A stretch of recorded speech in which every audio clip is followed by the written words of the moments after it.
I just want to preface this video by saying that I am neither a biblical scholar nor a theologian, but I am deeply interested in these topics for personal reasons, and I believe the Bible is a text that is full of different genres. It has mythology in it, and it has history in it, and it has psychology in it of human beings. So I want to kind of look at it from an individual standpoint, starting from when the first man and woman were created, and look at it as if you were in their position. This is how I like to approach a lot of different topics. I like to look at it at an individual level, kind of see it from their perspective and how they are viewing the world, and a lot of interesting insights arise from using this lens. Now, the Bible is a very complicated text, and I don't expect to be perfect or everyone to agree with what I'm saying. This is just what has come to my mind as I'm reading and as I am trying to learn more about it. So without further ado, let's get into it. Beginning with the 6 days of creation, the world began as formless waters and darkness. And I wrote Tao ?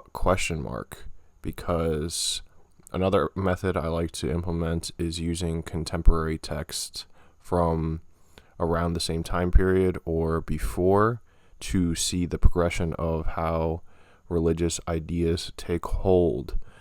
So, two texts that are important are the Enuma Elish, which is an ancient Babylonian myth, and the Tao Te Ching, which is an ancient Chinese philosophical text. Now, the beginning of the Tao Te Ching reads as follows: "The Tao that can be told is not the eternal Tao. The name that can be named is not the eternal name." I believe that this contrasts with the idea of Word as God.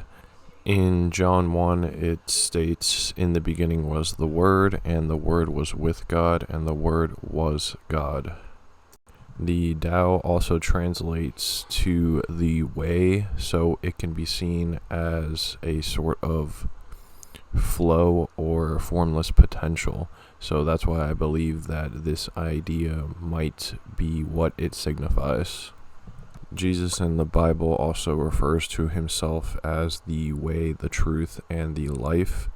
So this could mean that he is the combination of this idea of word and potential combined into a sort of union. On the first day, light was created and separated from the dark. So this can be compared with the idea of the yin-yang symbol, and it first introduces the concept of binary differences in gender. Gender not necessarily meaning man and woman, just meaning masculine and feminine characteristics that can be expressed through abstract ideas. On day 2, God separated the water from the sky, and I mentioned the firmament dome concept because in ancient biblical cosmology, people had a different model for how the world looked. So basically, they believed that there was a dome covering the earth, and that there was water above it, and there was also water under it.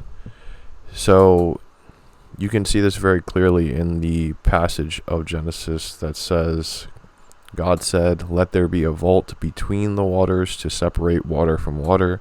So God made the vault and separated the water under the vault from the water above it. And it was so. God called the vault sky. And there was evening, and there was morning, the second day." Day 3, God separated the water from the land. This produced vegetation, seed-bearing plants, and fruit-bearing trees. On day 4, the stars, sun, and moon were created to govern the days, seasons, years. And this is where questions arise, because you would say, what was the light on the first day? How is it that there is morning and evening the first day with no sun? So I believe that the light that was created on the first day can be equated with the Big Bang.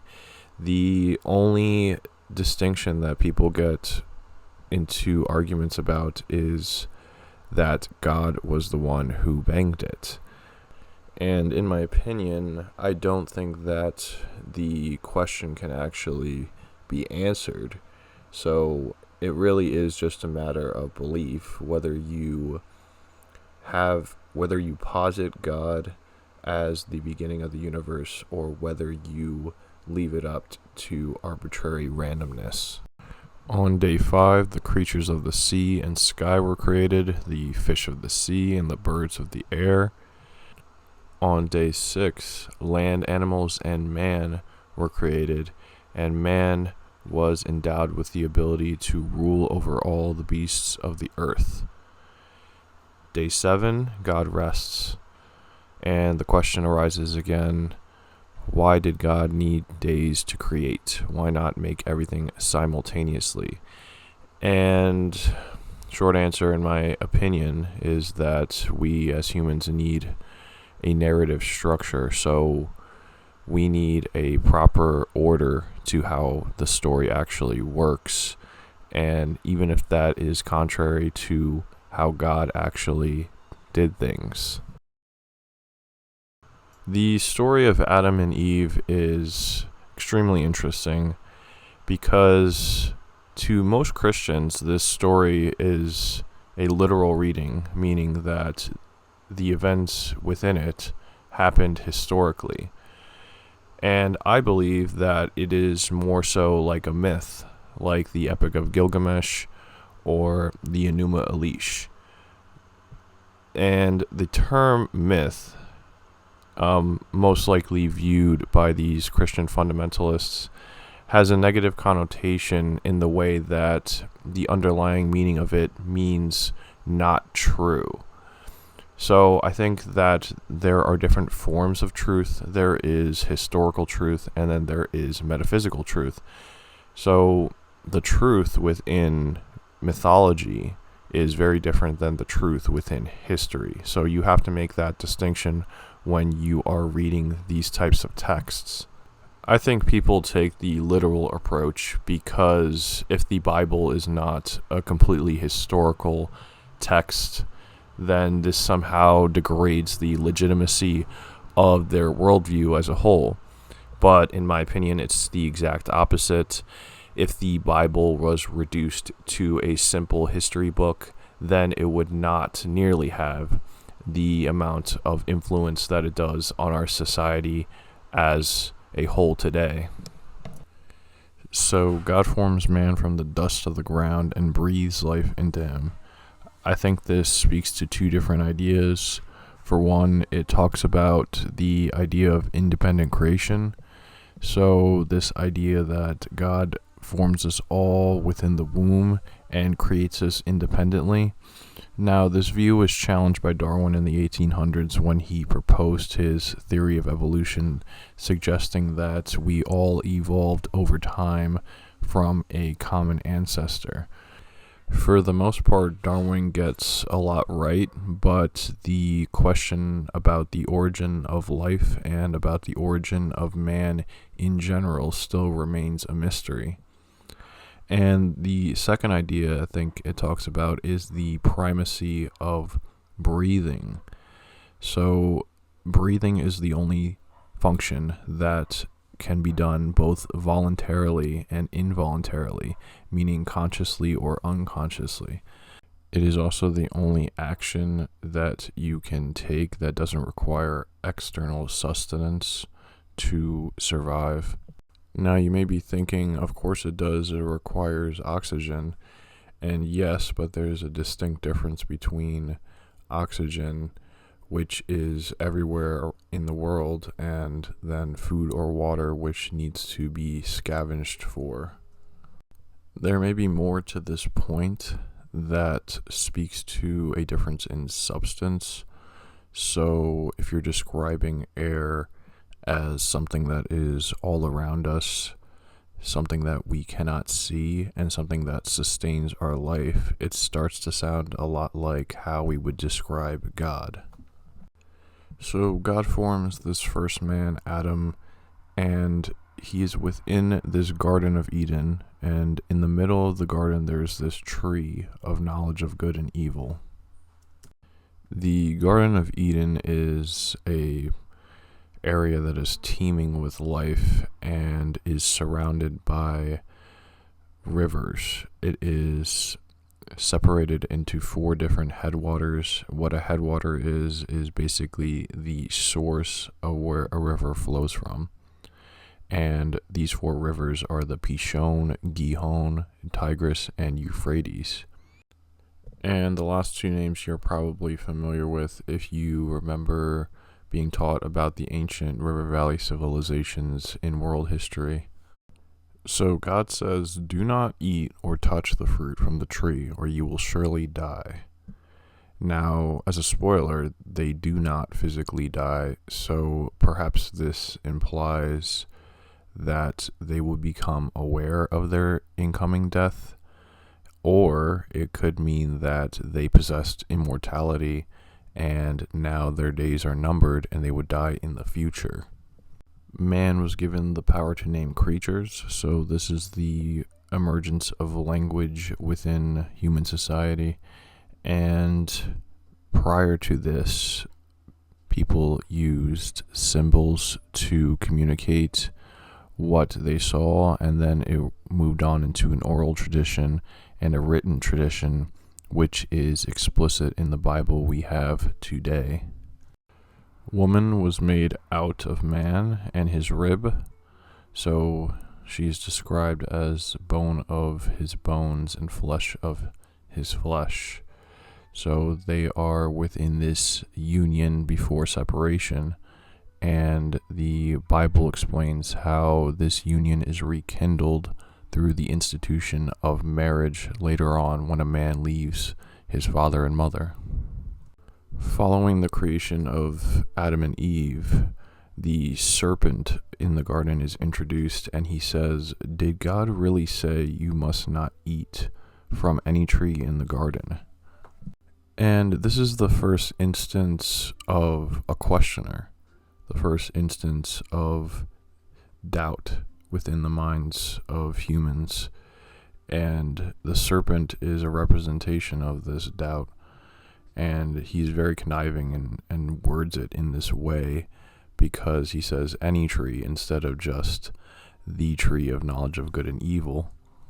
And this is where the psychological aspect of the Bible comes into play within this contrast between faith and doubt, and also the demonization of doubt itself or questioning. Within the Greek tradition, everybody knows the name Socrates, who was perhaps the most incessant questioner of them all. And he questioned in hopes that he would reach some objective truth or perhaps get closer to it.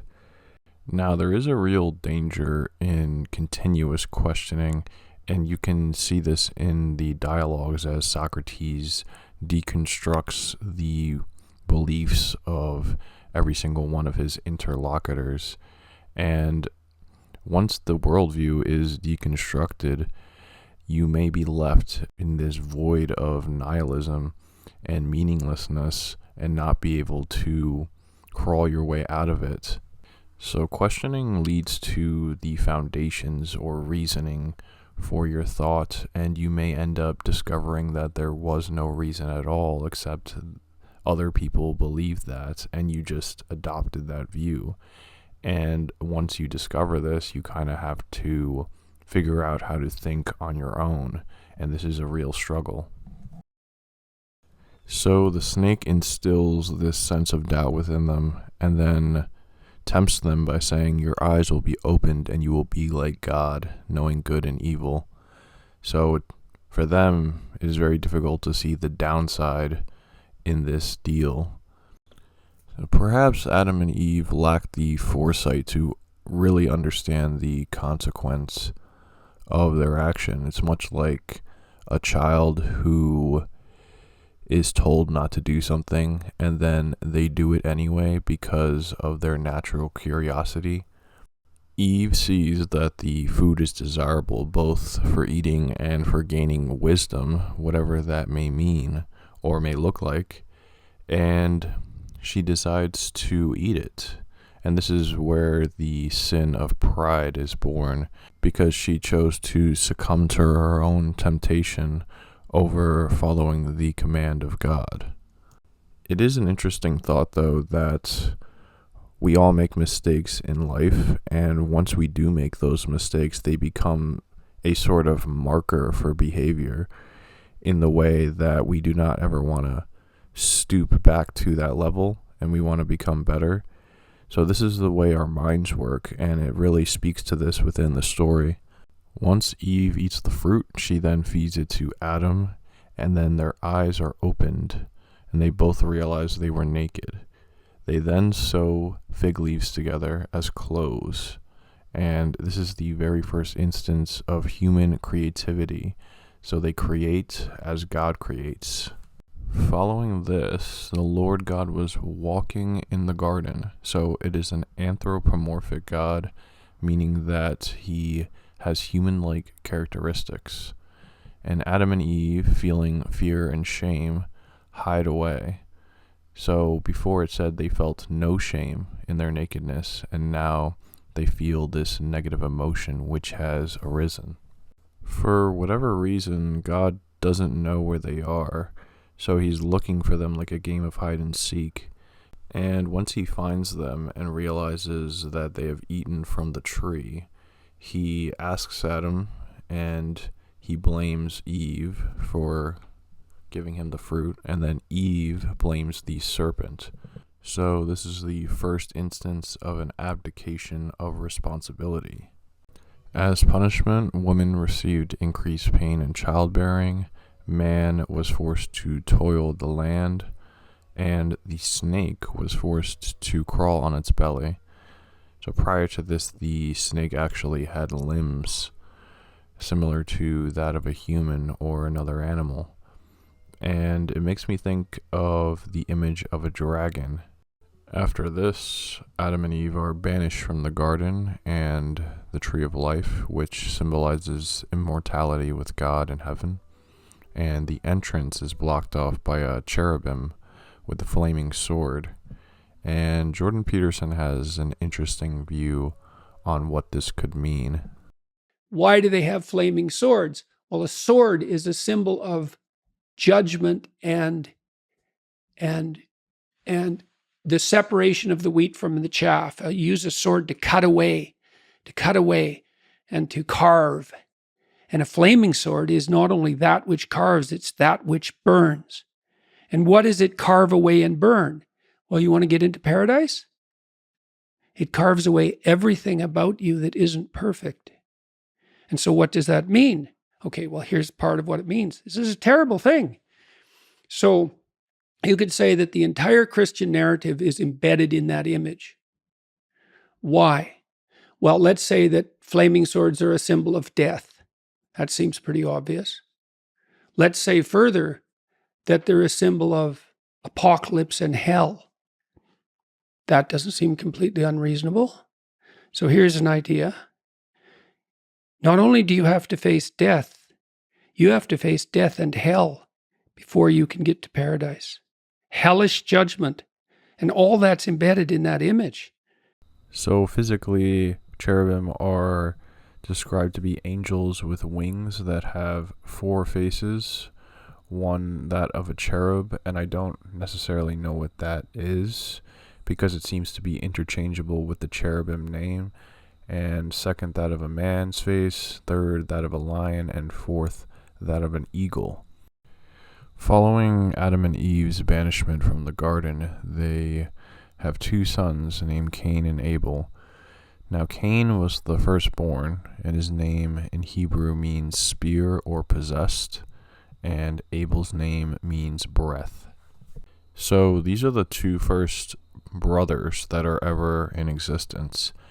And What I think is that the very first brothers might not have been named Cain and Abel, but Cain and Abel are a representation of the very first humans that are actually born and not created.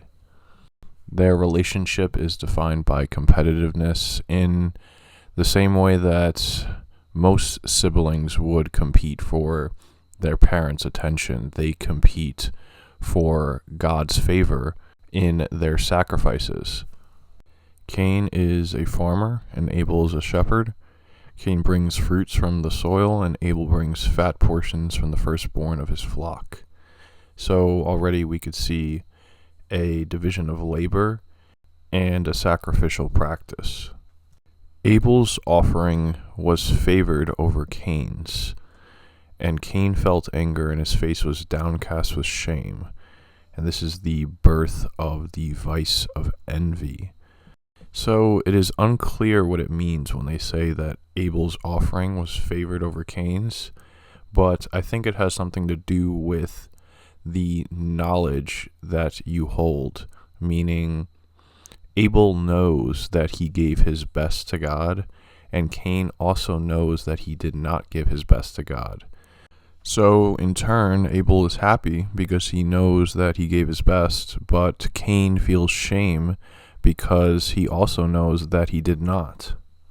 Cain, feeling this envy, lures Abel to the field where he kills him, and then he is questioned by the Lord. "Where is your brother Abel?" Cain replied, "I do not know. Am I my brother's keeper?" So Cain was the very first person who was born, he was the very first murderer, and he was also the very first liar. Cain is forced to become a nomad and wander the earth, and he can also no longer work in the fields. I think this curse is related in some way to him killing his brother in the field, because thought has a lot to do with associations. So if Cain were to ever work in the field again, the afterimage of his brother's blood would be crying out from the ground, as the verse says, and he would no longer be able to perform the action if this is all that he has in his mind. Now, the verses after this are a bit strange because we learn that there are actually other people out in the wilderness when we thought it was only Adam and Eve and then the two brothers, because Cain believes he'll be killed by anyone who finds him. So this point is weird because if you are a Christian fundamentalist, you believe that Adam and Eve are the very first human beings on the planet, and then Cain and Abel are the very first human beings that are born after. But according to the Bible itself, there were already people that existed outside of their little space. So this is why you need to read the Bible yourself. Because if you're trusting the views of people that don't even know the Bible, then you're going to get lost and you're going to believe things that are false. I believe the things in the Bible are true, so I will trust that over the word of people who believe things that are contrary to it.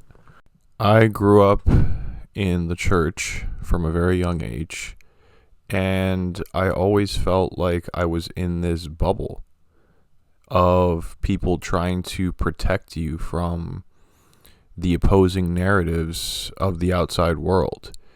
But then once you get outside of this bubble, you can kind of understand how the Bible fits into the overall picture of society and history and mythology. And honestly, it's very, very meaningful to me to have a broader picture of all that stuff. It brings more meaning to these passages, and it doesn't just denigrate them to a materialist structure. So getting back to Cain and Abel, after Cain is forced to become a nomad, God puts a mark on him so that no one who found him would kill him. And then it says, if Cain is killed in vengeance, the killer would suffer vengeance 7 times over.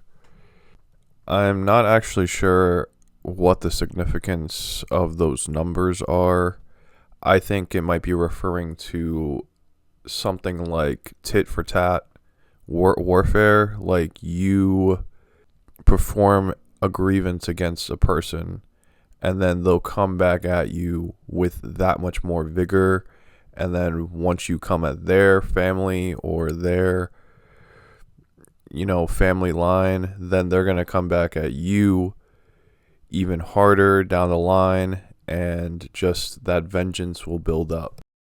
So the only person I've heard speak publicly on the mark and the people outside of the world of Adam and Eve, Cain and Abel, is Billy Carson on the Andrew Schultz podcast. And he basically has this theory that Adam and Eve were part of some genetic experiment.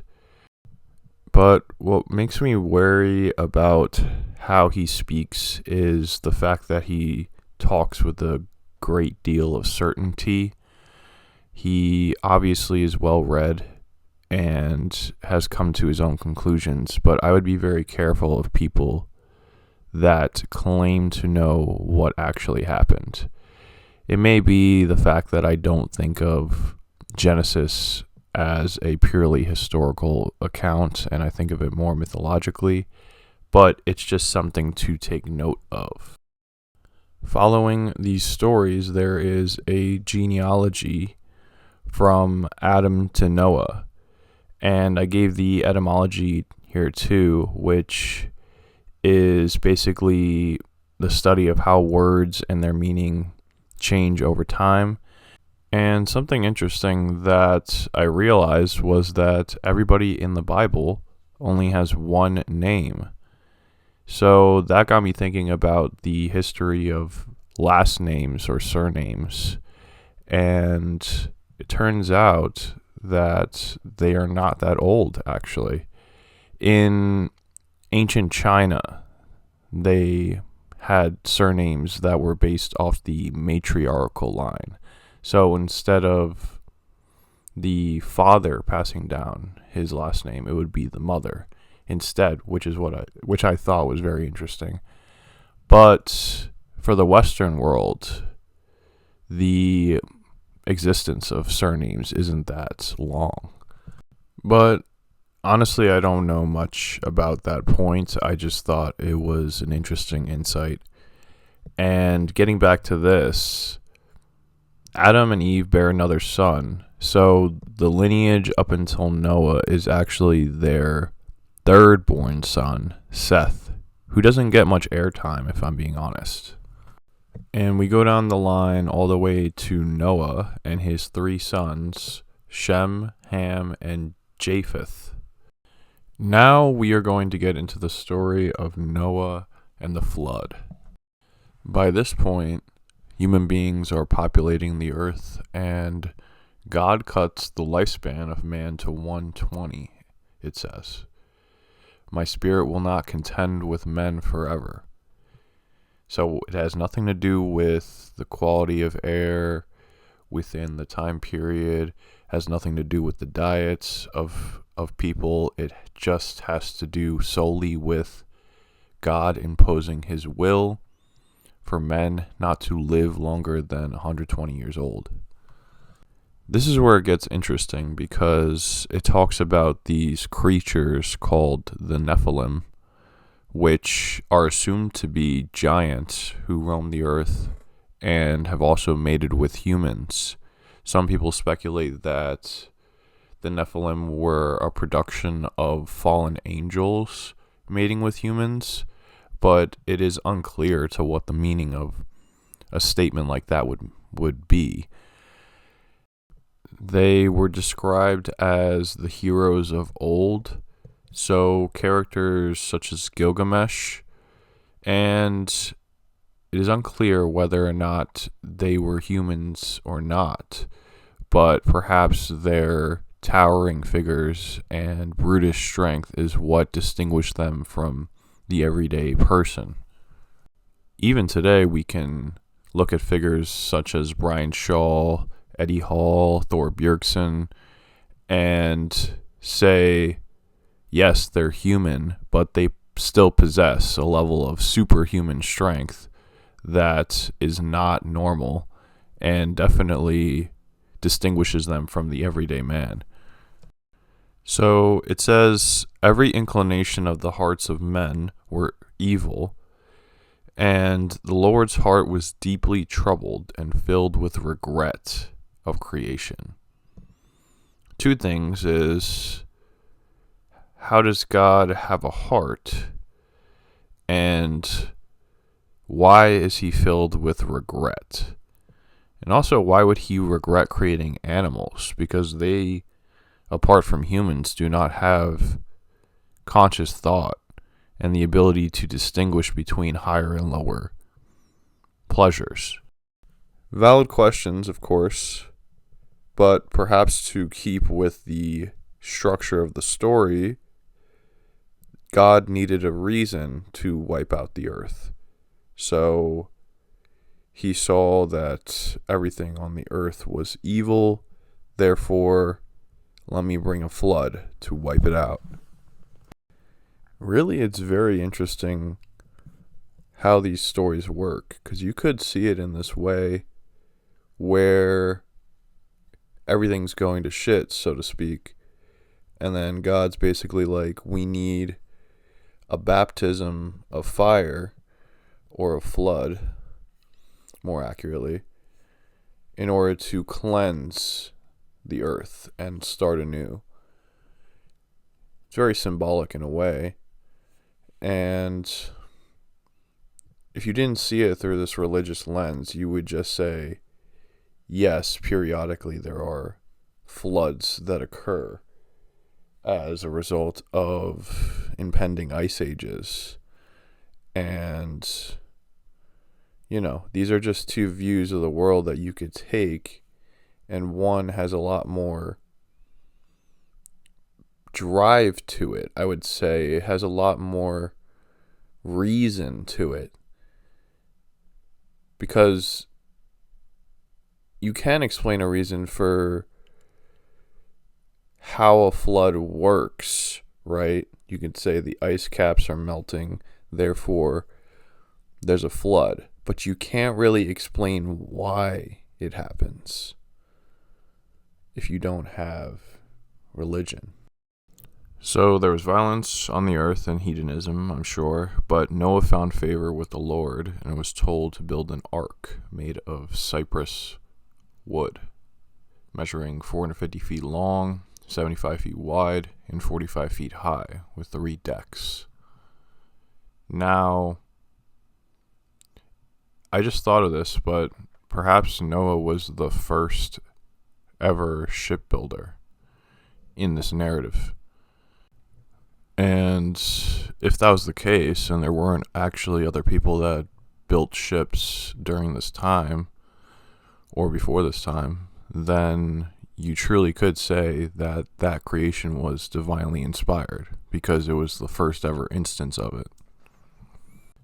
Then Noah was instructed to take 2 of every kind of animal, male and female, 1 pair unclean, 7 pairs clean, and 7 pairs of every kind of bird.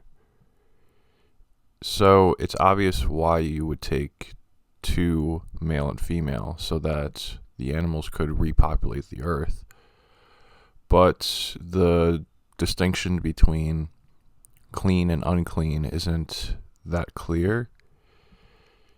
I speculated it could be herbivores versus carnivores, or it could be animals like the pig who eat feces, and the raven who eat carrion, which is dead creatures.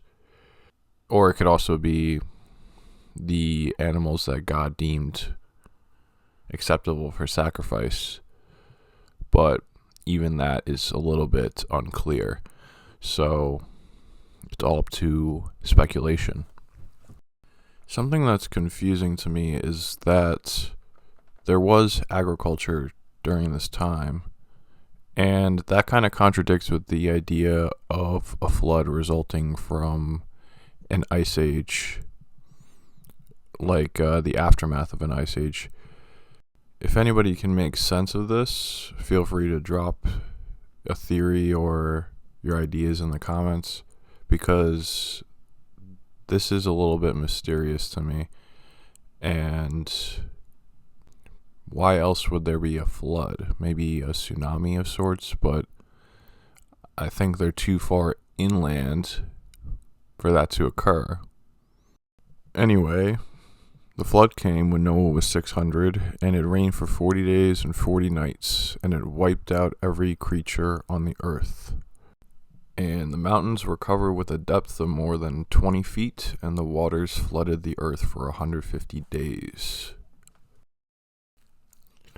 On the 7th day of the 7th month, the ark rested on the mountains of Ararat, which is in modern-day eastern Turkey. Noah sent out a raven and a dove to see when the water had receded from the land. The raven never returned, but the dove did.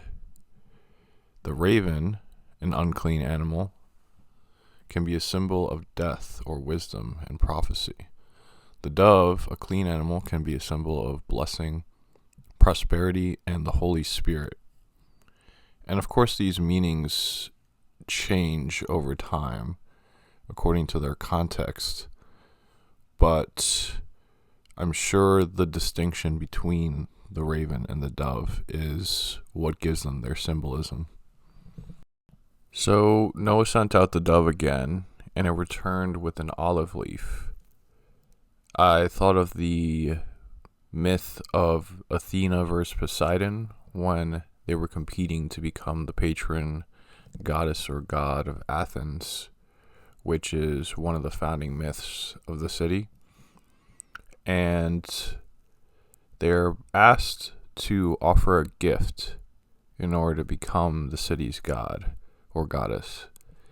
Athena gives the city an olive tree, and Poseidon gives the city water, but it is salty. So inevitably, Athena's gift is more useful, because salt water is not very useful to the people, and therefore the city is named Athens. So this myth just made me think there was a common thread between these two stories, with the olive leaf and the olive tree, perhaps the theme of man versus ocean. But again, this is only my own speculation. So Noah sent the dove out again, and it did not return, most likely meaning that it just found land. And the earth was dry on the 27th day of the 2nd month. Noah built an altar to the Lord and sacrificed clean animals. So that's where that distinction I made before comes in. Being clean animals are only the ones that are useful for sacrifice. The smell was pleasing to God, and he promised never again to curse the ground because of humans or destroy all living creatures. Be fruitful and multiply, he says. Plants and animals have been given to humans for food, but not meat with lifeblood still in it. This tells us that blood is a symbol of life and its sacredness. So God doesn't want people to consume the blood of animals, because he believes that consuming blood is, in a sense, the same as taking their life. And in the modern day practice of communion, when you take the wine, it is supposed to be symbolic of the blood of Jesus to remember his death and sacrifice for us. And I'm also speculating that it may have something to do with the genesis of the idea of vampires and their blood-sucking practice. But I would have to look more into that.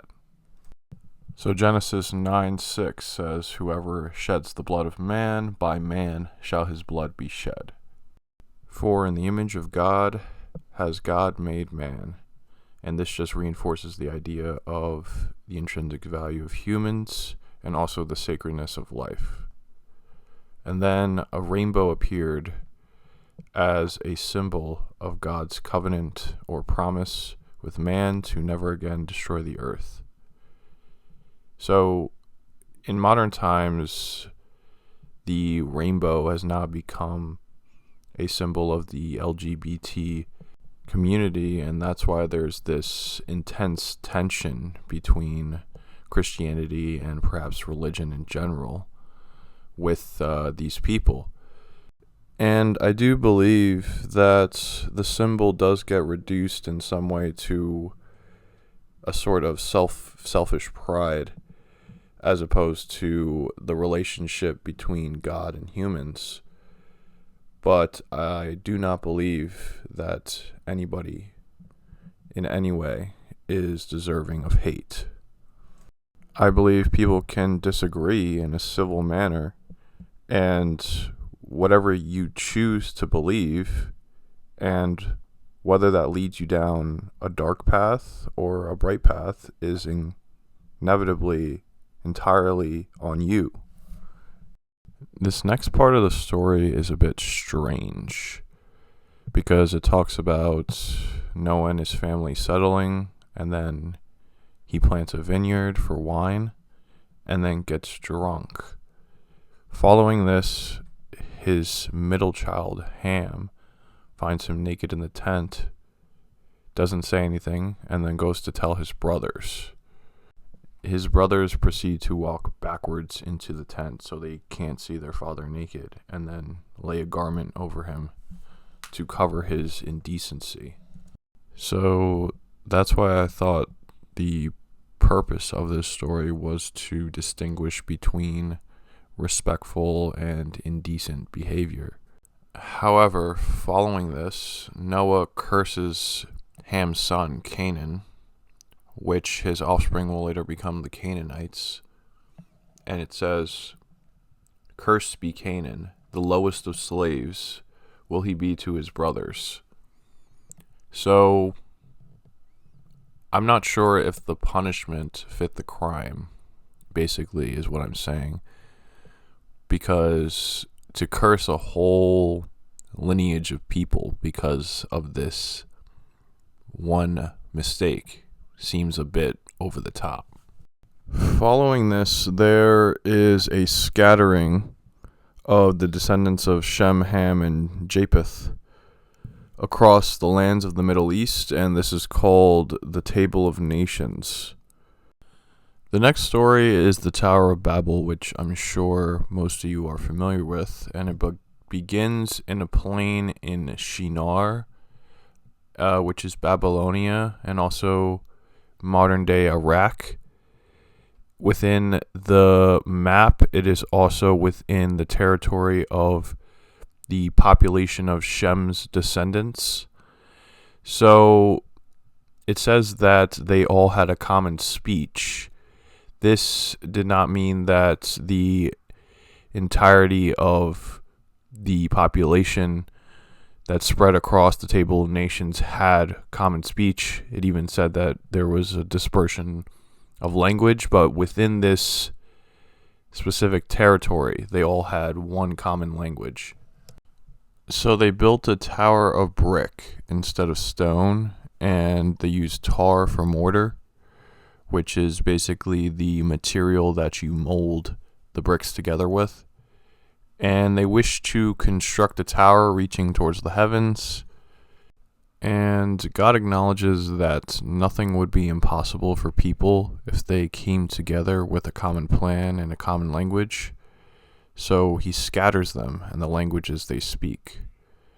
This is interesting because it represents God as, in a way, fearful of the capacities of man, and as a divider. On the first point, I don't believe it's possible for God to feel fear, but I do believe he does divide people in terms of their wickedness or righteousness, and he shows no partiality when it comes to race. Now we're getting on to one of the most important characters in the Bible, and that is Abraham, or as he is described here as Abram. So Abram has descended from the line of Shem, and Genesis 11:10 says, Terah is the father of Abram, Nahor, and Haran, who became the father of Lot. Haran died in Ur. Abram married Sarai, and Nahor married Haran's daughter Milcah. Now, you may be thinking to yourself that it's pretty despicable for an uncle to marry his niece, but the Bible is a self-correcting text, so if you go into Leviticus later on, there are specific prohibitions against incest. So this is why I believe that the morality in the Bible is progressive. So when people make points that the Bible promotes incest, really that's your sign that tells you that they have not read the entire book. Now I'll be honest and say that I have not read the entire thing either, and that I'm currently making my way through it, but I have enough sense to know that you can't cherry pick points in this way. Okay, so Terah sets out to the land of Canaan, which is modern-day Israel, with Abram, Sarai, and Lot, but they end up settling in the land of Haran, which is modern-day Turkey. Abram, at 75 years old, gets called by God and says, I will make you into a great nation. Now, Abram at this time is already an old man, or perhaps middle-aged, because the people during this time lived a bit longer than us. So Abram travels south on the coast of the Mediterranean Sea, and he goes along building altars periodically in different locations, first in Shechem, and then in a location with Bethel on the west and Ai on the east. And eventually he arrives in Egypt, where there is a famine in the land. For whatever reason, Abram believes that Pharaoh will kill him if he knows that Sarai is his wife, so he lies and tells him that it is his sister. Pharaoh then takes both of them into his palace, and he is inflicted with disease, which he attributes to Abram's lie, and then throws them out of Egypt back into the Negev, which is the southern wasteland or desert. It is interesting that diseases take on a religious significance when today we know that when different peoples come in contact with each other, there is a likelihood that disease will be spread based on different levels of immunity and gene expression.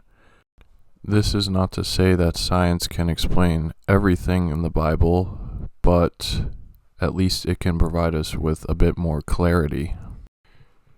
Abram becomes very wealthy and then possesses too much for the land, so him and Lot split up, so there's no squabbling between him and their herdsmen. And then he settles in Hebron near the great trees of Mamre, while Lot settled near Sodom. And here we have a map that gives you a visual representation of Abraham's journey from Ur to Egypt.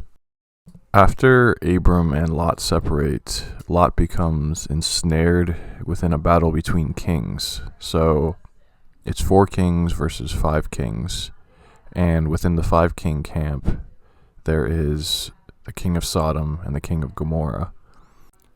So basically what happens is when they're battling, the 4 kings take the possessions of Sodom and Gomorrah along with Lot.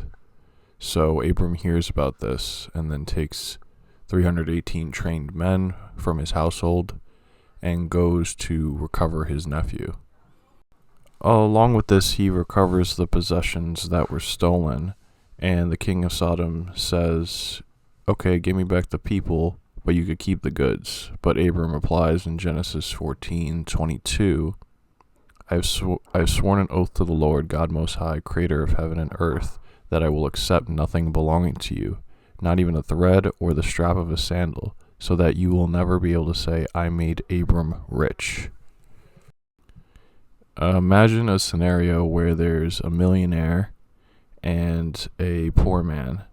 So the millionaire gives the poor man $100,000 to sustain his life and says, you don't have to pay me back. So the poor man has this money now, and his entire livelihood is being sustained by the generous, wealthy man. But every time he buys anything, he is reminded of this debt to the wealthy man. And even though he doesn't have to pay the sum of money, he still understands that his life is in this person's hands.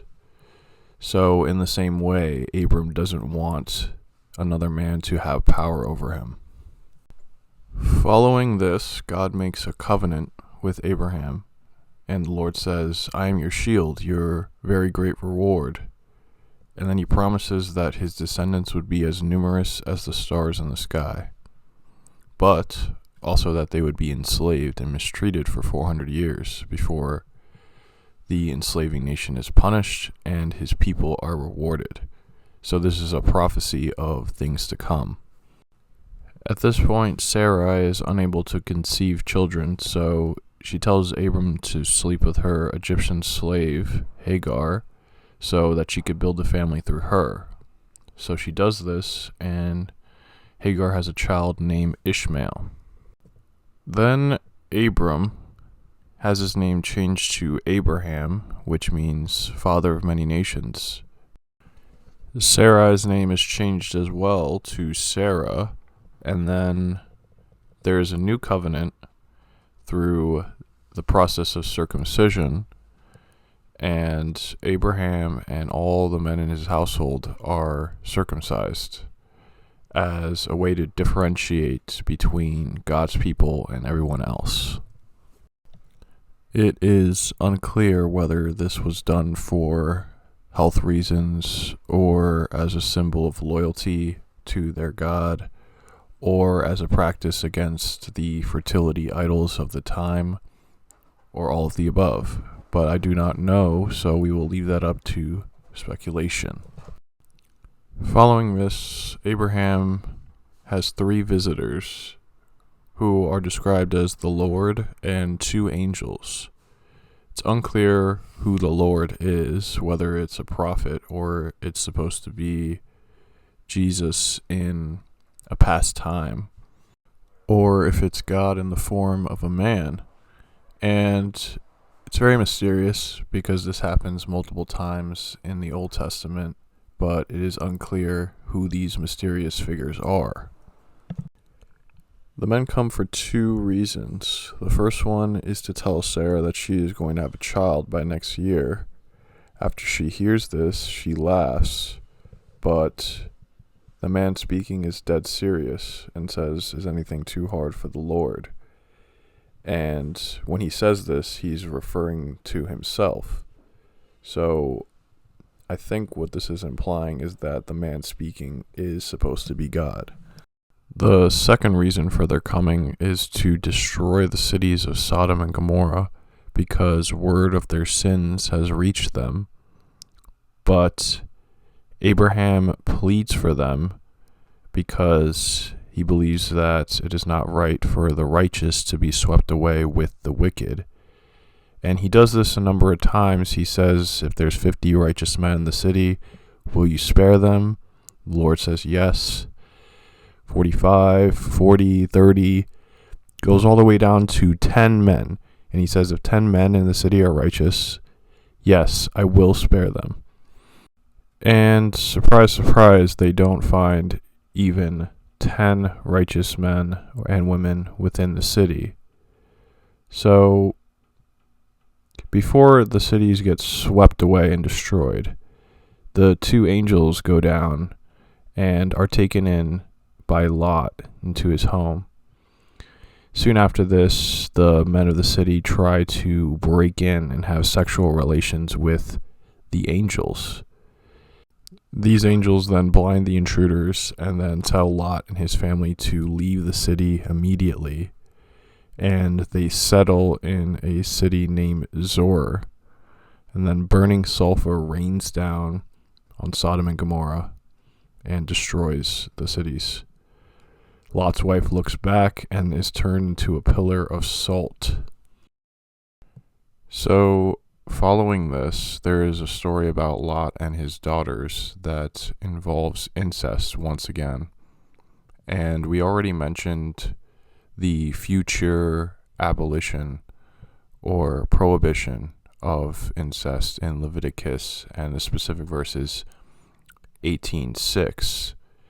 So the story goes, Lot escapes with his daughters to a cave, and since there's no population around, they engage in intercourse with their father. It says he was not aware of this, maybe because he was too drunk, they gave him wine, but the older daughter conceives, has a son named Moab, which later becomes the people of the Moabites, and the younger daughter has a son named Ben-Ami, and he is the father of the Ammonites. Now you may think this story is a little disgusting, but it's relevant because these peoples that come out of this story will eventually become the bitter enemies of Israel. And following this, a son is born at the very time that God had promised, and Sarah laughs in disbelief and joy and gives him the name Isaac, which means one who laughs or rejoices. And at this time also Hagar and Ishmael were sent off upon Sarah's command, but God promises to make Ishmael into a great nation as well. And it is believed that Ishmael is actually the ancestor to all the Arabic people and possibly the Prophet Muhammad as well. But I'm not too sure about this, so I'm not going to say for certain. And then we move on to one of the most well-known stories in the Bible, which is where Abraham is told by God to go and sacrifice his only son, Isaac, as a burnt offering on Mount Moriah. But as he is traveling up there, he simultaneously believes that God will vindicate him from this duty, and at the same time believes that he is going to sacrifice his son. So Abraham follows faithfully the command, goes up to the mountain, and at the very last minute, an angel stops him and says, "Now I know that you fear God." And then a ram was provided in place of Isaac for the sacrifice. So this is really interesting to me because fearing God may mean simultaneously the idea that even though you can't see him, you still believe he's real. So your actions are dictated by something that you can't tangibly understand. There is a parallel with the sacrifice of Jesus as the lamb who was slain and the son to be sacrificed. Except the difference in the case of Jesus is the fact that he is self-sacrificing himself for God, while at the same time God is giving up his son, his only son, to be sacrificed. So in the case of Abraham and Isaac, it is a transaction between Abraham and God, with Isaac having no autonomy in the matter or no say.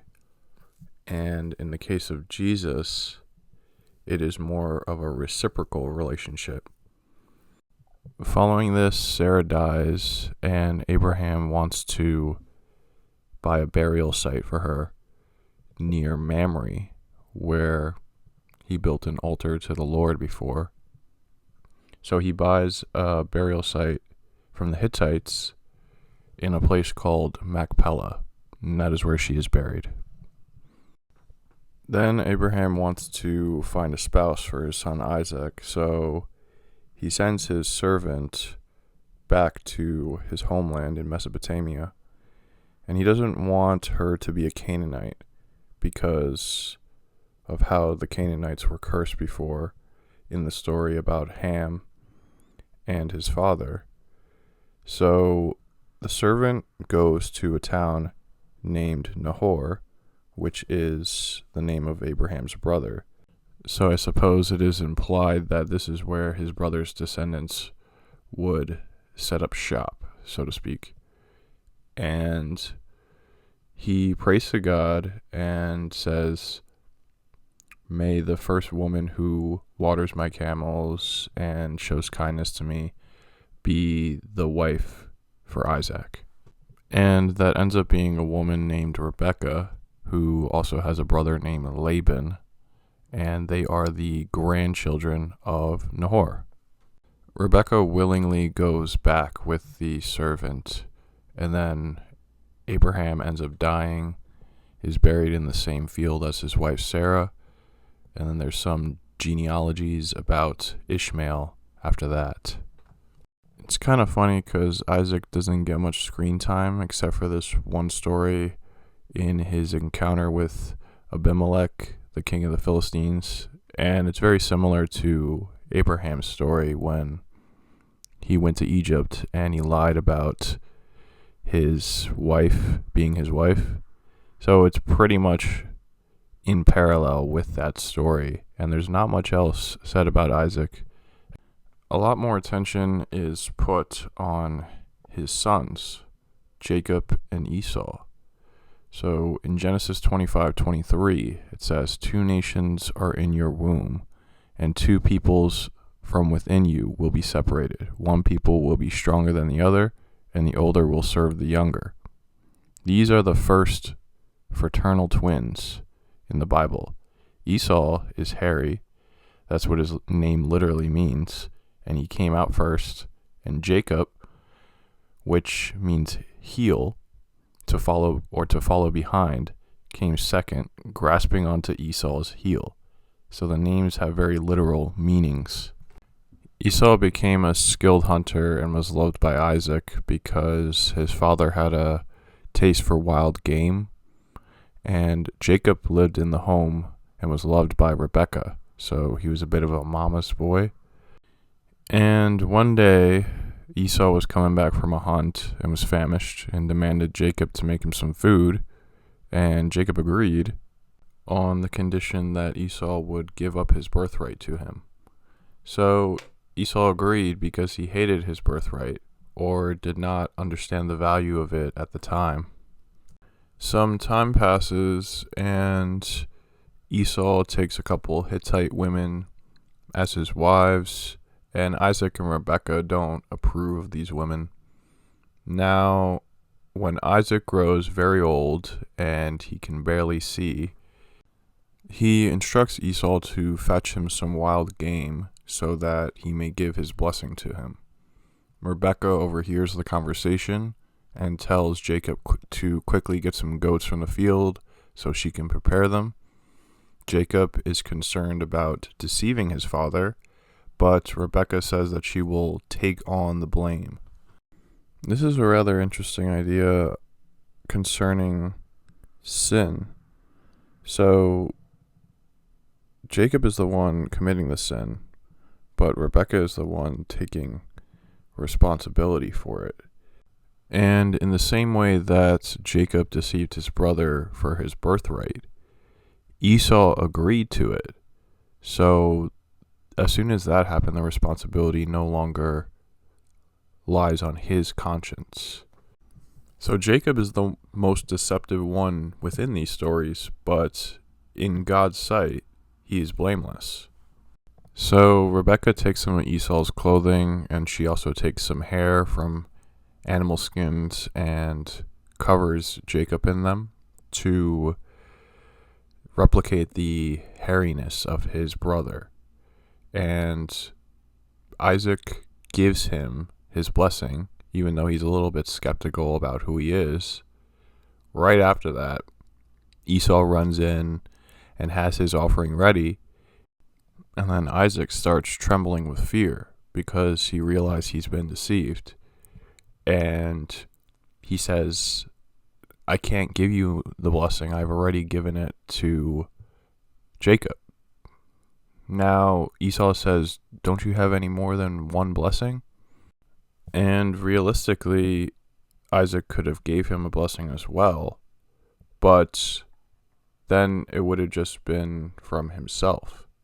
So when they're giving on these blessings to their offspring, they truly believe this is a blessing from God. So there's no takebacks on these types of promises. And not only does he not give Esau his blessing, but he gives him a curse saying, you're going to live by the sword and you're also going to serve your brother. So Esau at this point is enraged and wants to kill his brother. And this mirrors the story of Cain and Abel, except the difference is Jacob escapes and flees to Padan Aram. And this is where Rebekah's brother Laban lives. So Jacob sets off on his journey and he finds a place to rest. So he sets his head on a stone and falls asleep. In his dream, he sees angels descending and ascending on this ladder that is on the earth and it reaches up to heaven. And at the very top of the ladder, he sees the likeness of God. It reminds me visually of this myth called the myth of in Plato's Republic, where there are people ascending and descending to the heavens and to Tartarus, except the difference is in the myth of there is no God at the very top, but rather gods that govern the cosmology of the universe. And in this dream, God reaffirms his promise to Jacob. He wakes up and he says, this must be a holy place, and he uses that stone to build an altar to the Lord. Jacob then arrives in Padan Aram, where Rebekah's brother lives, and he discovers a well that is covered with a stone. All the shepherds are gathering around the well, and they say, we can't water our sheep until the stone is removed. When they say this, Laban's daughter Rachel comes, and Jacob takes off the stone and waters her sheep. Following this, he kisses her, and then he weeps aloud, most likely from joy when we look at the context. And then Rachel takes him to Laban, and he takes him in as his own. Now Laban had 2 daughters, an older one named Leah, who had weak or delicate eyes, and Rachel, who had a beautiful figure. And Jacob was in love with Rachel. So Laban said, okay, you can have my daughter's hand in marriage, but you have to work for me for 7 years. So after the 7 years of work were up, he deceives Jacob and gives Leah instead as his wife. And he basically uses the excuse, you have to marry the older one first. So he says, if you want Rachel, fine, but you have to work another 7 years for me. So Jacob agrees, and he does his time. Now Leah was given a servant named Zilpah, and Rachel was given a servant named Bilhah. What this signified to me was that there was a hierarchy of position of women. So women were not only designated to a specific role, but they also had other women that would be servants to them. Most likely as a custom of post-marriage. So at this point, Jacob has two wives, and Leah and Rachel get into a childbearing competition of sorts to show how much their husband loves them more than the other. And Leah has many children: Reuben, Simeon, Levi, Judah, Issachar, Zebulun, and Dinah. So many sons and one girl. And then Rachel cannot conceive children, so she gives her maidservant to Jacob to have kids with her as a surrogate mother. And Bilhah has Dan and Naphtali. So Leah's like, okay, I could do the same thing. I'll give my maidservant. So Zilpah has Gad and Asher. Rachel eventually conceives later on, and she has Joseph. And Benjamin is her child as well, but he is not born till later on. At this point, Jacob is thriving. He has many children. His flocks are growing, but he wants to go back to his homeland. He is no longer under the service of Laban, but Laban wants to keep him there because he believes that he's being blessed just by Jacob being in his presence. So Jacob says, okay, I'll stay, but my wages are going to be every streaked, spotted, and speckled and dark-colored sheep that gets reproduced by the flock. And Laban agrees, but right after this, he gives all of those sheep to his sons. So he's being a little bit deceptive. And then something interesting happens. Jacob takes branches from poplar, almond, and plane trees and places them near the watering troughs. So essentially, when the stronger animals are ready to mate, Jacob will place these branches there for them to feed on, and it produces the spotted and speckled sheep and goats. And when the weaker animals are mating, then he takes away the branches. So this is really interesting because Jacob at this point has much experience as a shepherd, and he knows how certain genes are going to be expressed based on the external environment and their diet. And this is a very early example of epigenetics, basically meaning how prenatal nutrition and environmental factors results in an altered phenotype or observable characteristics within animals. And specifically, there is a gene called the agouti gene, which is an animal of the rodent class named the agouti, but they used mice in their experiment to basically show how external factors will affect the color of their offspring.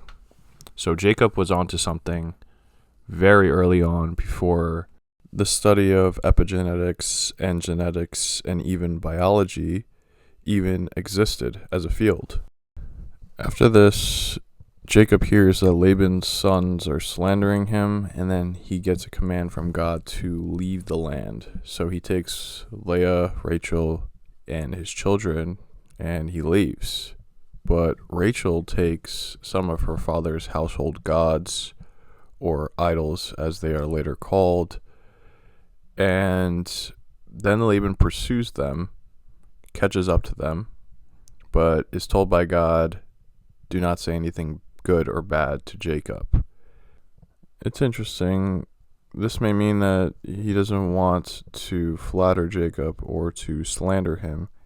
He just wants to say what is true or honest. So Laban simply asks him, why have you taken my idols? And Jacob doesn't know anything about this, so he says, I'm innocent. Little does he know, Rachel has the little household god tucked away, and she uses her period as an excuse to conceal it. After this, they make a covenant of peace, and Jacob moves on, and Laban returns to his homeland.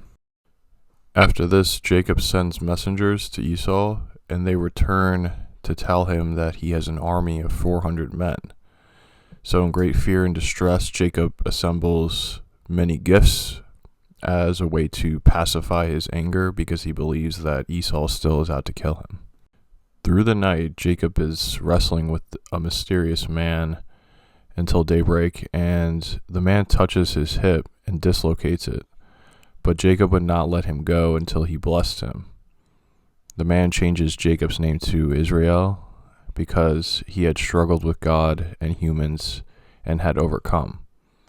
Jacob also asks the man his name, but he says, "Why do you want to know my name?" It's interesting because this man is described to be God, so many people may interpret this as that was Jesus he was wrestling with. I guess you could also interpret it as if Jacob was in a dream wrestling with his own thoughts, his own fear and distress, because when there's great struggle, that is when God is the most present. When Jacob goes on ahead of everybody to meet Esau, he bows down 7 times, that number being a symbol of completion, 7 days of creation, 7 days of the week, etc. And he's now fully accepted his responsibility instead of avoiding the fear that has overcome him. And Esau embraces him, and they wept. And Jacob compares seeing his face to seeing the face of God. So he's in this state of distress and then is shown great mercy. So symbolically, this is a representation of the fact that God could take our lives at any time, yet day by day he shows his mercy. Jacob and Esau then split ways, and Jacob ends up in Shechem, which is a location that Abraham was in before, and he built an altar, names it El Elohi Israel, meaning mighty is the God of Israel. While they are still in Shechem, a man named Shechem, who is the son of the ruler Hamor, had raped Jacob's daughter Dinah and wished to take her as his wife. Now, her brothers were enraged after hearing this, and they struck a deal with the people saying, "Okay, you want to intermingle and intermarry with our people? Then all of you within the city have to become circumcised." But the brothers were speaking deceitfully because they never intended for their people to mix with the people of the city. So once the men of Shechem were in recovery, Dinah's brothers went out and killed all the men of the city and looted the land. Jacob reprimands them, but for an interesting reason. He says, "You've brought trouble upon me and my family." So he's not necessarily mad at his sons for killing all the men and looting the city, but he is more interested in self-preservation because he knows that that's going to stir up a lot of anger within those people, and they're going to come back with just as much vengeance and even possibly more. We have to remember at the time there is no law of Moses, but now thinking about it, the commandments to not murder or to not steal may have come from the desire to self-preserve their own people. And also, on the point of circumcision, within this story it makes it clear that just because you're circumcised, it does not mean that you are part of the Israelites. So Paul reads into this later on in the New Testament, and that's where the new law, where it says, if you're not circumcised, don't get circumcised. If you are circumcised, stay circumcised, to try to create a unity that is above this type of physical law. Jacob continues his travels and he goes up to Bethel, but the city is south of Shechem, so really he's going down to it. he disposes all the foreign gods and then settles there and builds an altar to the Lord. Rachel conceives another child, names him Ben-Oni, but his name is later changed to Benjamin, and she dies in childbirth. She is then buried in Bethlehem. Jacob reunites with his father Isaac in Mamre near Hebron, and then Isaac dies as well at 180 years old while being surrounded by his people, and is then buried by his sons Esau and Jacob. Following this, there is a lineage of Esau's descendants, which are termed the Edomites. This is later relevant in the books of Kings and Chronicles. And then it moves on to Joseph's story. And Joseph was the most loved out of any of his brothers. And Jacob, or Israel, gave him an ornate robe, which is very frequently at times called the coat of many colors. So the price of his father's love was the hatred of his brothers. To make matters worse for himself, Joseph then had a dream that him and his brothers were binding sheaves of grain in the field, and his sheaf stood upright while all his other brothers' sheaves bowed down before his. And his second dream he had was the sun, moon, and 11 stars were bowing down to him, representing his father, mother, and 11 brothers. And even at this point, his father Jacob rebukes him, but he keeps it in mind for the future. Sometime later, Joseph was sent by his father to find his brothers grazing in the fields. As soon as they see him, they say, "Here comes the dreamer," and they plot to kill him. But Reuben suggested instead to throw him into a cistern, because later on he was going to rescue him out of there and then bring him back to his father.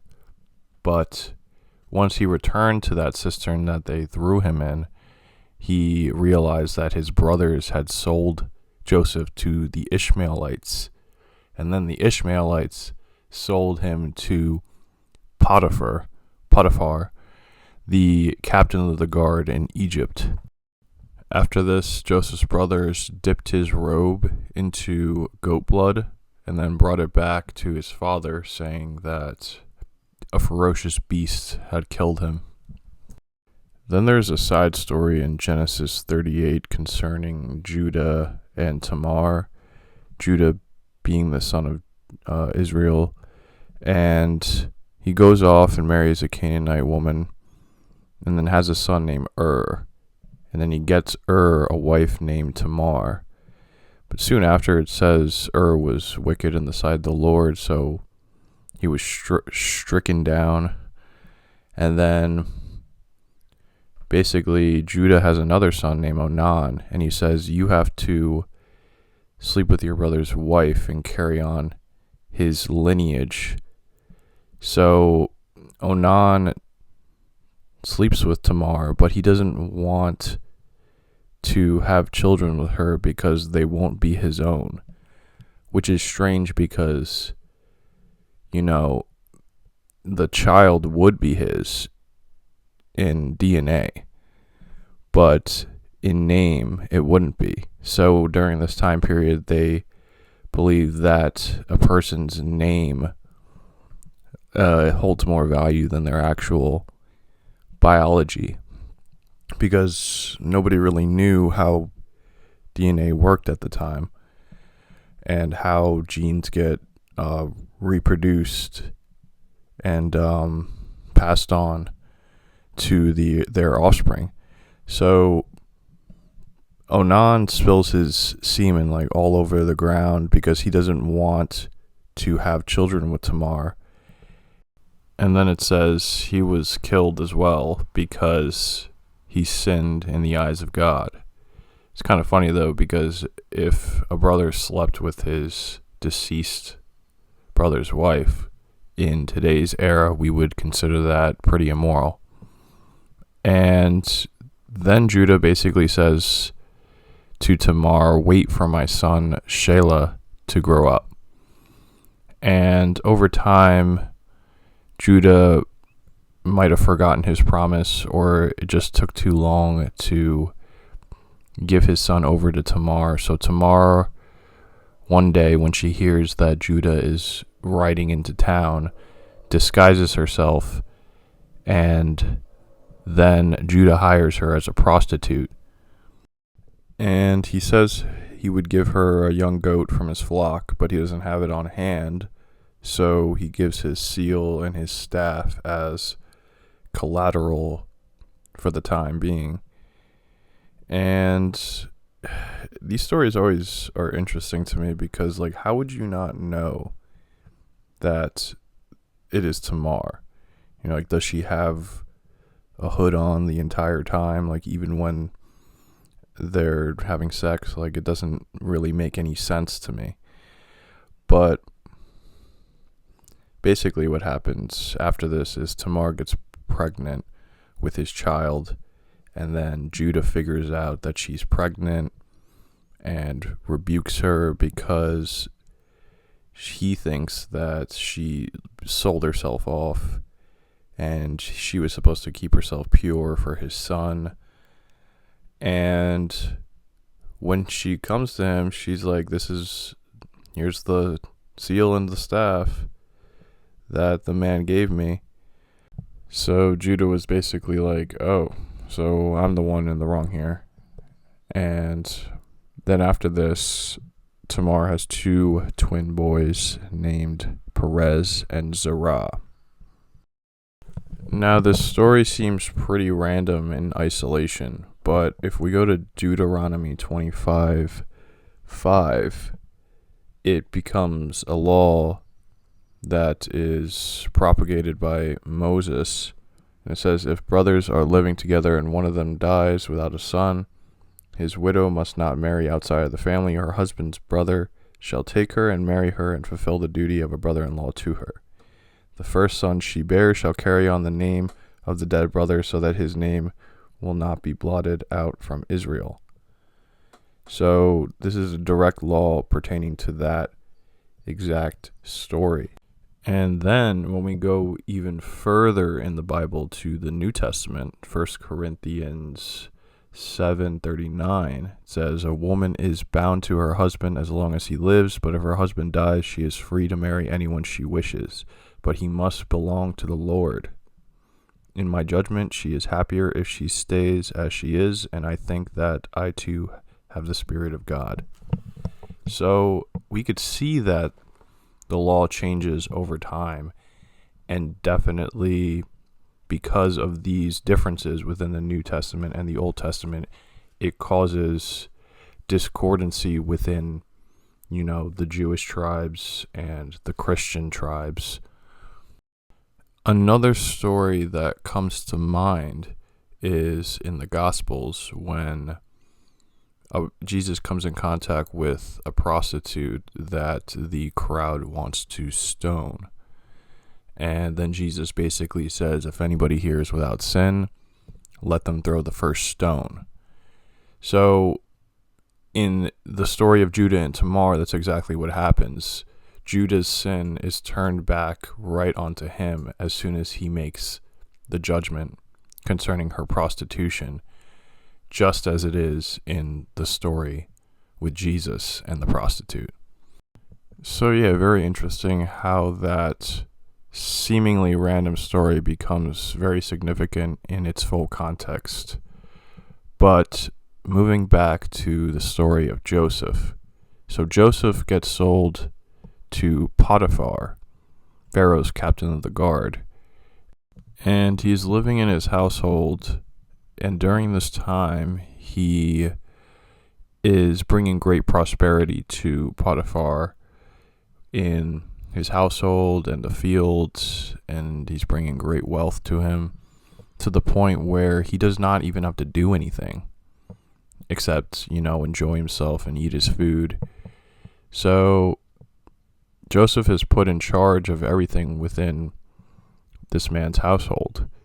And then Potiphar's wife consistently and persistently tries to sleep with him. And Joseph refuses because he says, look, I have a great responsibility and I don't want to betray my master.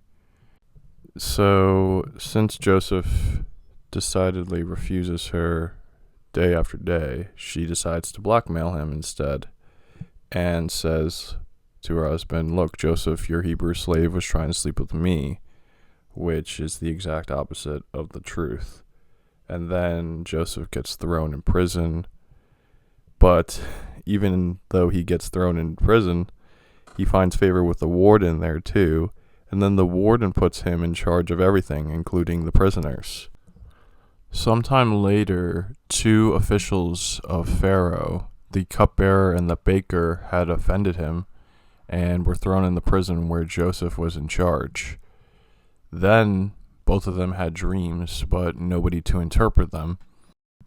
As a side note, this is another point in the Old Testament where we see the symbols of bread and wine being brought up prior to Jesus' life. So they had nobody to interpret their dreams, and Joseph said, do not interpretations belong to God? Tell your dreams to me. This is interesting because you could read this in 2 ways. You could say only Joseph's God has the ability to interpret these dreams, or Joseph is himself saying, I am the authority. And he's basically speaking in the place of God. So they both tell him their dreams, which are pretty similar. They both involve the number 3, which Joseph interprets as 3 days. But the cupbearer is reinstated in his position, and the chief baker is to be beheaded. And lo and behold, Joseph's prophecy comes to fulfillment, and the cupbearer gets reinstated, and the chief baker gets decapitated. Joseph told the cupbearer to remember him and put in the good words of Pharaoh, but he was forgotten. 2 years pass, and Joseph is still in the prison, and he has 2 similar dreams. The first dream, he's standing by the Nile, and there are 7 sleek and fat cows, and then 7 more cows that were ugly and gaunt came up out of the river and ate the healthy ones. He fell asleep again, and his second dream was 7 healthy heads of grain were growing on a single stalk, and then 7 more heads that were thin and scorched sprouted and swallowed the healthy ones. So, pretty similar, just different symbols. Pharaoh was troubled, and he sent for all the magicians and wise men in Egypt, but no one could interpret his dream. And then the cupbearer is reminded about Joseph, because he was the one that interpreted his dream in the prison. Joseph is sent for by Pharaoh after hearing this, and to the point before, Joseph says, I cannot do it, but God will give Pharaoh the answer he desires. So we see here that Joseph is not claiming to be God, but he can speak as long as he knows that God is the one working through him. Pharaoh tells Joseph his dream, and then Joseph tells him that it represents 7 years of abundance to come, and then 7 years of famine. He also tells him that a good plan would be to save up and store the grain during the years of abundance so that they would not starve during the years of famine.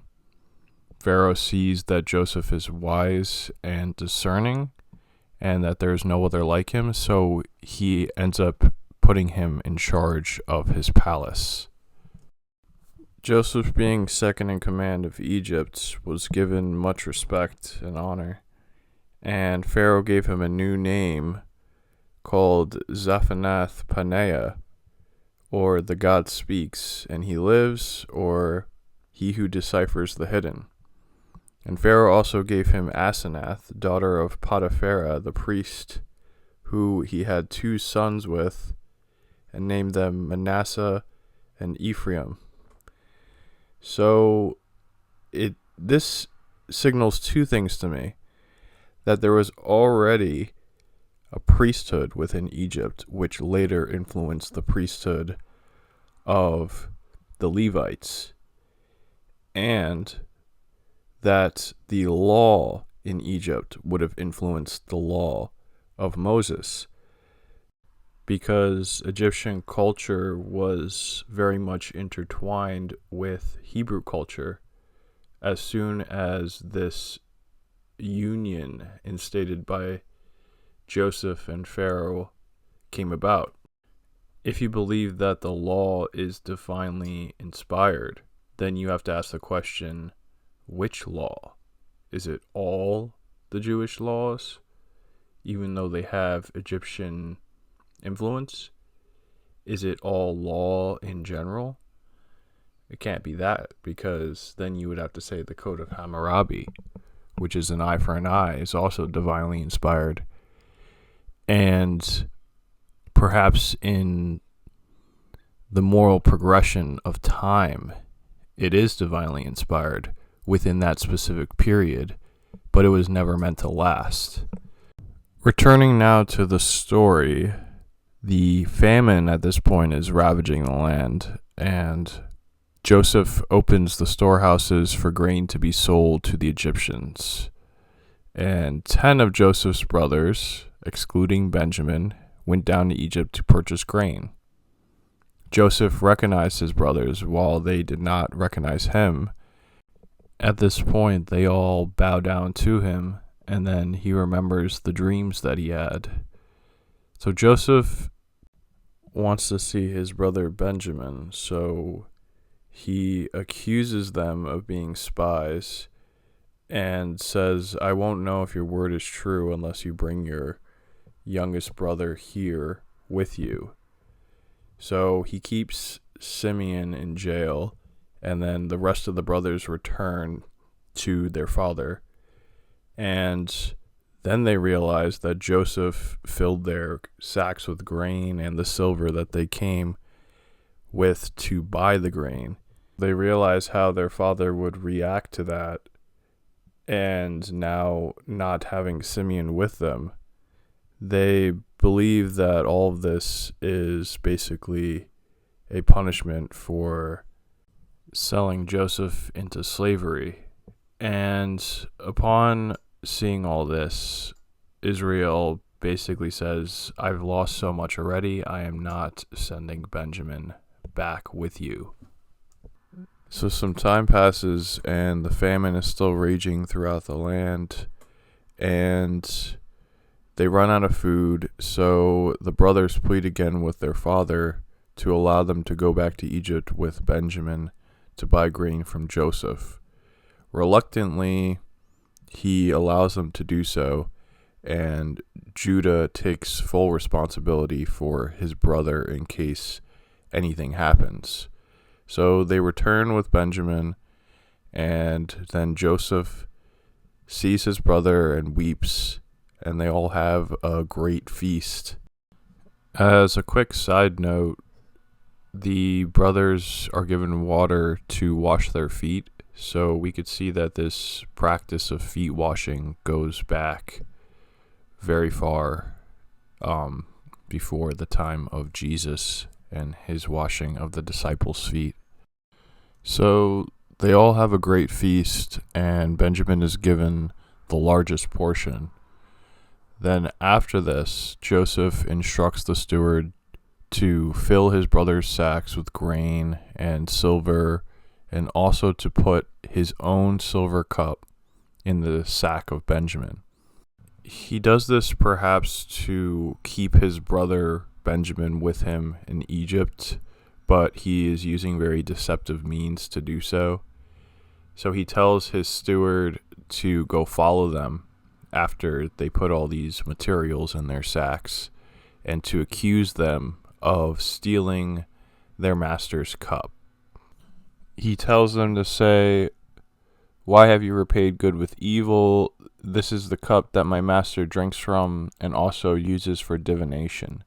So I thought that was an interesting thing that Joseph wanted them to say, because I'm wondering if it was just an act, or if Joseph actually used that cup and whatever brew that was in it, or possibly it was just an Egyptian practice to use a specific sort of brew in order to invoke divination, because we know that the Pharaoh had magicians and shamans on hand to do these sort of things. But I'm not completely sure whether Joseph himself engaged within the practice. Aside from that, the steward catches up with them and then figures out that Benjamin is the one who has the silver cup, and then the brothers all tear their robes, and we could see this practice of tearing robes as a intense emotional state, maybe of distress. And it happens periodically throughout the Old Testament with the prophets and the important figures in the Bible. But basically, Joseph says, okay, the guy that has the cup, which is Benjamin, will be my slave. And then Judah steps up and takes responsibility, retells the story about his father, and says, please take me in my brother's place. After all this, Joseph decides that it is time to make himself known, and all his brothers were instantly terrified within his presence. So they believed that perhaps he would bring some punishment upon them, or God would bring some divine punishment. But Joseph responds with love. He responds, it was not you who sent me here, but God. So Joseph did not hold any grudge against them, and he trusted in the plan that God had for him. So this was a great moment of reconciliation with his brothers. So Joseph's brothers were sent home with many provisions after they talked for a while, and they told their father Joseph was alive. And after seeing all that they had been given, Jacob's spirit was revitalized because he believed them. And Israel decides to make a pilgrimage to go see his son before he dies. While this is going on, Pharaoh receives the word that Joseph's brothers have entered Egypt, and he was very pleased with this, so he wanted to bless them in any way that he could.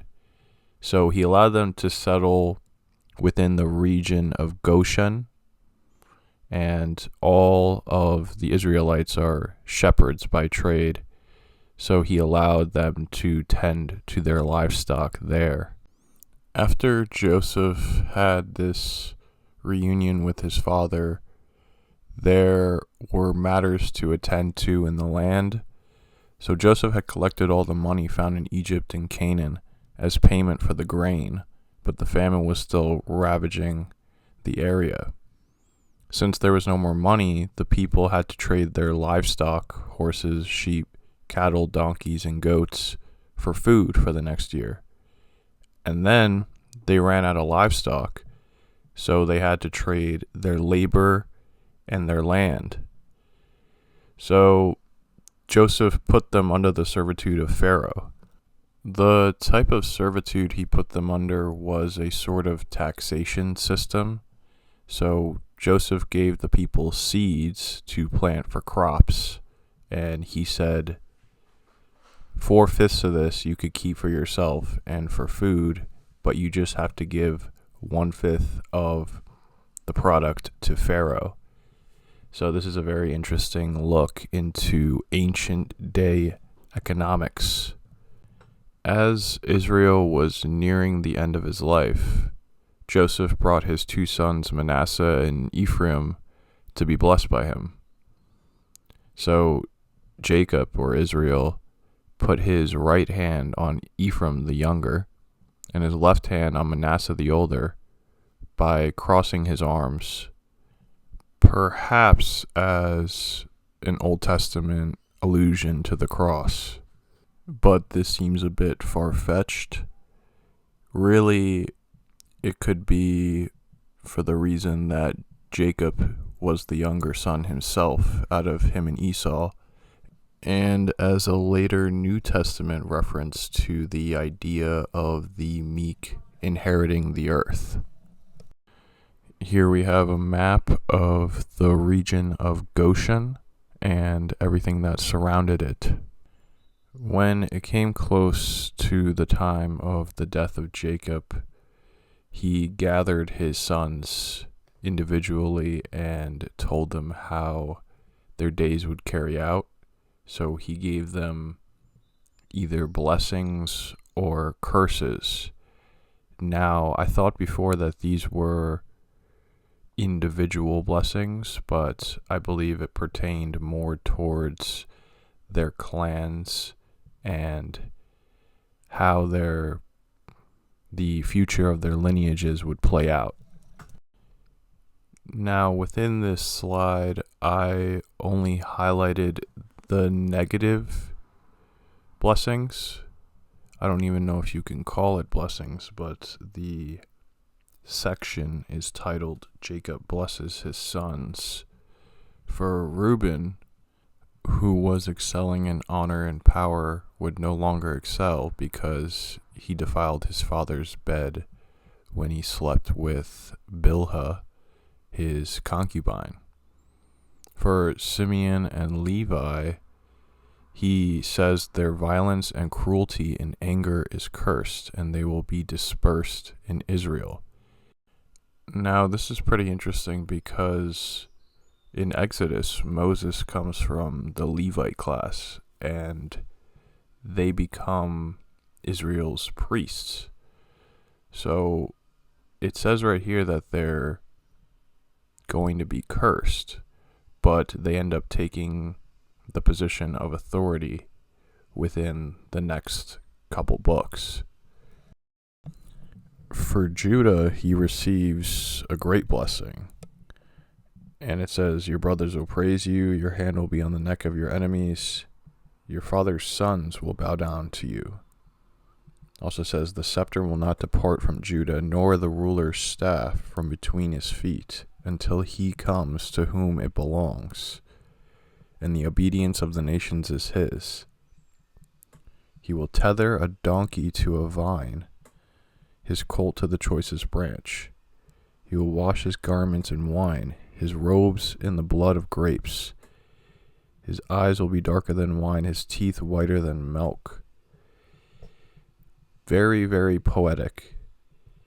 And all allusions to Jesus, I believe, because Jesus comes from the line of Judah, as does David. And it says the ruler's staff is given into this lineage. So I believe that is a prophecy of the future king. And it says something about a donkey, tethers his donkey to a vine. Jesus mentions himself as the vine, and he also rides into Jerusalem on a donkey. He will wash his garments in wine. Notice the allusion to wine again. And the new covenant was one of bread and wine.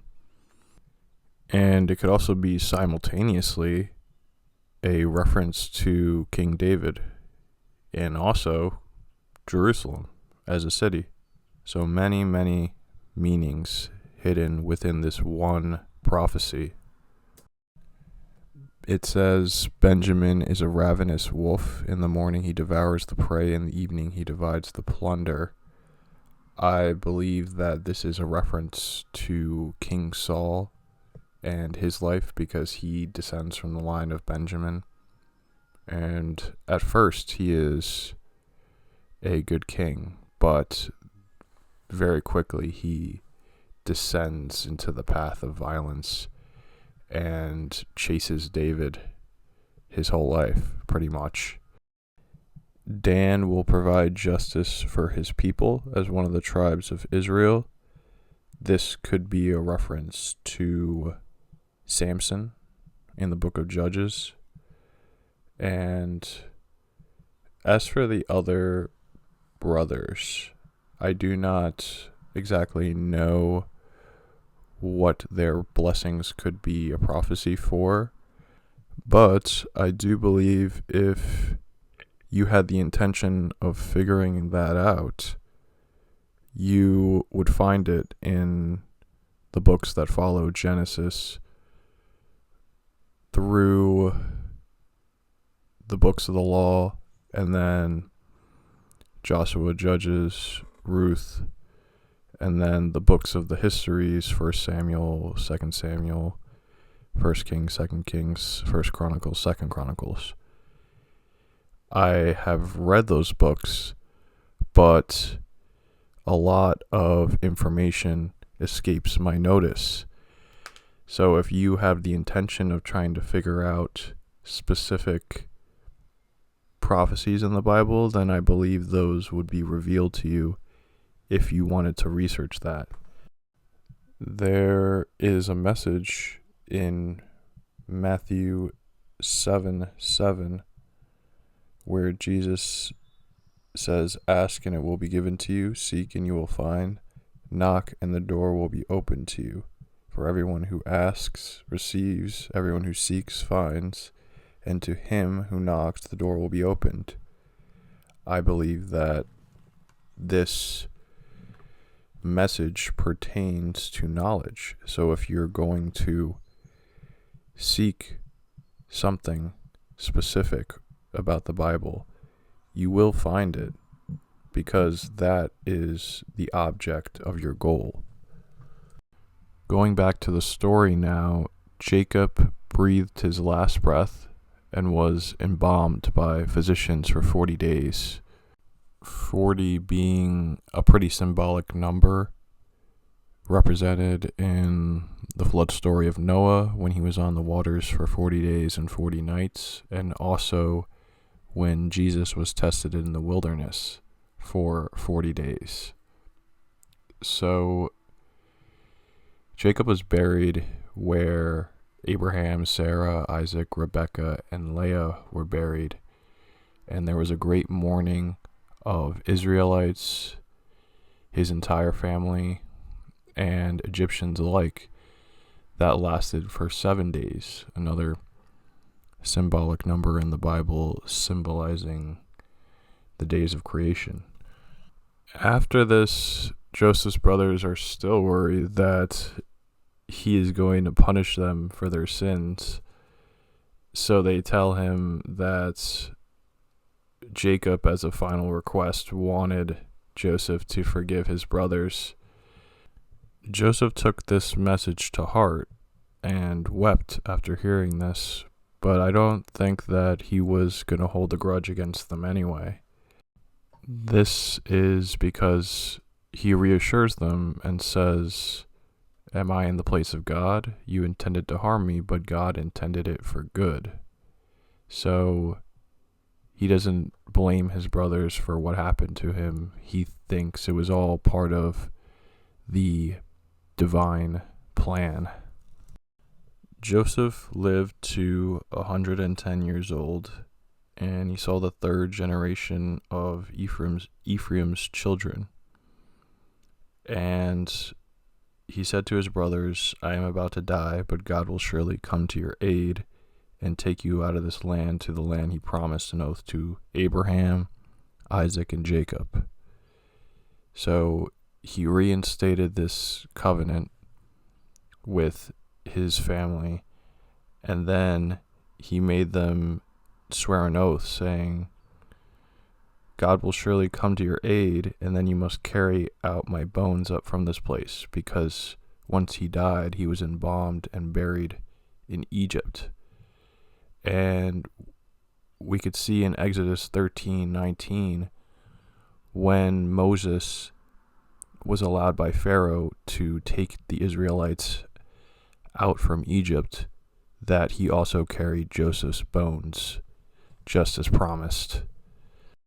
Alright guys, So that's the end of the presentation. I know it was very long, and if any of you reach this point, I'm extremely grateful for that. I hope you've learned something, because I've learned a lot along the process of creating this. And yeah, I just hope you continue in your curiosity for learning, and I hope you all have a wonderful day. Thank you.